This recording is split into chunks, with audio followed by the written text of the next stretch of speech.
عارفين، أنا مؤمنة دايما باختلاف التجربة الشخصية، وإن ممكن منتج يظبط معاكي وما يظبطش معايا والعكس. لكن المنتجات دي فاشلة بكل المقاييس، ومن وجهة نظري هي أسوأ ما جربت السنة دي. وفري فلوسك وشوفي الفيديو للآخر. فاشل يا فاشل يا فاشل يا فاشل. ونبدأ بالمنتج اللي علمني ما ثقش تاني أبدا في السوشيال ميديا. دون. إزاي بجد أقنعونا إن بلية معمولة تحت السلم إنها برفان ثابت وريحته واو؟ ريحته صابون يا جماعة. مش فاهمة بجد كان عقلي فين وأنا بشتريه. كذا بلوجر بثق فيهم قالوا عليه إن هو واو وحلو وفظيع، فصدقت على طول. بس اتعلمت إن أنا ما اسلمش عقلي كده تاني أبدا. وأفشل بلاشر جربته من شي جلام. الجيلي تيكتشر ده شكله كيوت بس هو عمليا فاشل. بعد فترة قليلة من الاستخدام بفتحه لقيته نصين بالشكل ده، وبقى استخدامه صعب جدا. ده غير انه بيطبع في الايد. البيجمنتيشن بتاعه ضعيف جدا. لا نافع بلاشر ولا تنتي يعتمد عليه. لا سيء فعلا. ونفسي بجد كل اللي شكر في السيرم ده يجي يقول لي هو شاف منه ايه. الديرماتين سنتيلا سوسينج سيرم. انا ما شفتش سوسنج خالص في اي حاجه، يعني لا تهدئه بعد الشمس ولا بعد الشيبنج ولا اي حاجه. ميه للاسف ما شفتش منه اي تاثير.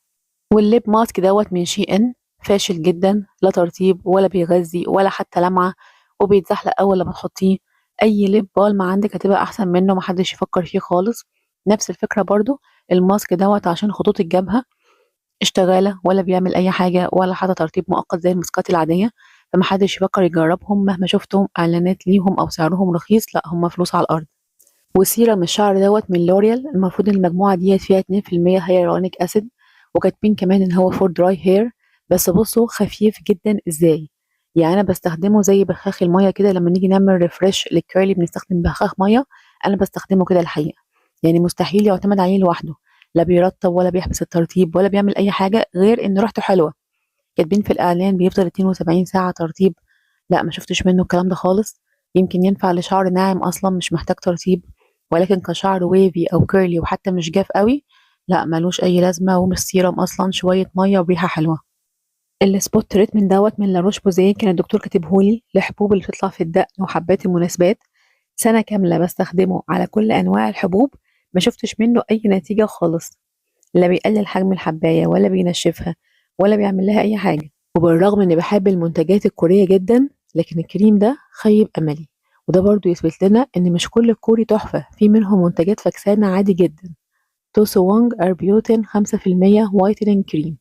وعشان اكون فير، هو نضارة ماشي، ترطيب بيسيب الوش ناعم جدا، قوامه خفيف بيمتص بسهولة. بس انا شارياه علشان الالف اربيوتين فيه 5%. ككريم تفتيح مش كريم ترطيب. وسعره مش رخيص، ونتيجته كتفتيح معايا كانت زيرو. ولا فتح أي حاجة. ومن الحاجات اللي اتعلمتها السنة دي إن ما اخدش بالشبه. أنا بحب جدا واقي الشمس من سنتيلا. مرة لقيته لونه مختلف وعليه خصم حلو. فقلت خلاص هو غالبا هيطلع شبهه يعني، أو واحد تاني حلو برضه. اسمه سنتيلا برايتنينج، واللي أنا بحبه اسمه هيالا سيكا. وللأسف طلع واقي شمس فيزيائي وأنا مش بحبهم. تقيل جدا وبيسيب وايت كاست ولون. ودمه صعب ومش عارفة استخدمه خالص. فلازم نقرأ الاسم بالكامل وبالتفاصيل وما ناخدش باسم البراند بس. والقلم أو الستيك دوت من شي إن لتغطية الشعر الأبيض.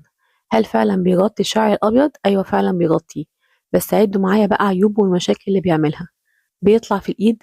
بيهبب أي حاجة يلمسها. بينشف الشعر جدا. عارفين إحساس الماسكارا على الرموش؟ هو بيخلي الشعر كده. لو نقطة مية جت عليه خلاص كده. مش مريح خالص ولا عملي. ولا مناسب لاستخدام يومي. يمكن بس لو رايحة مناسبة مثلا ساعتين، مناسبة سريعة. وحذرة جدا اخدي بالك ما تلبسيش شعرك. ولا يجي عليه مية.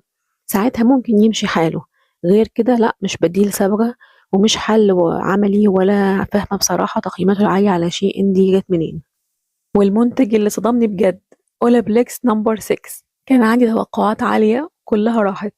لما ادفع فيه ضعف اي ليف ان كريم عادي. يبقى المفروض يديني نتيجة مش عادية. لكن ما شفتش منه اي نتيجة واو. فين تقوية الروابط؟ فين الهيشان؟ فين الترطيب اللي بيستمر؟ شفتش اي حاجة من الحاجات دي. بالعكس ترطيبه عادي ومتوسط واقل من اي ليف ان بنص ثمنه. ما يغنيش عن روتين ترطيب. ما شفتش منه اي تحسن في اي حاجة. وفعلا مش كل غالي يستاهل. ودي كانت أسوأ تجارب السنة دي. بس الحمد لله التجارب والمنتجات الحلوة كانت أكتر بكتير. ما تنسيش لايك واشتراك في القناة عشان نشارككم بكل ده في فيديوهات جاية قريب إن شاء الله. شكرا.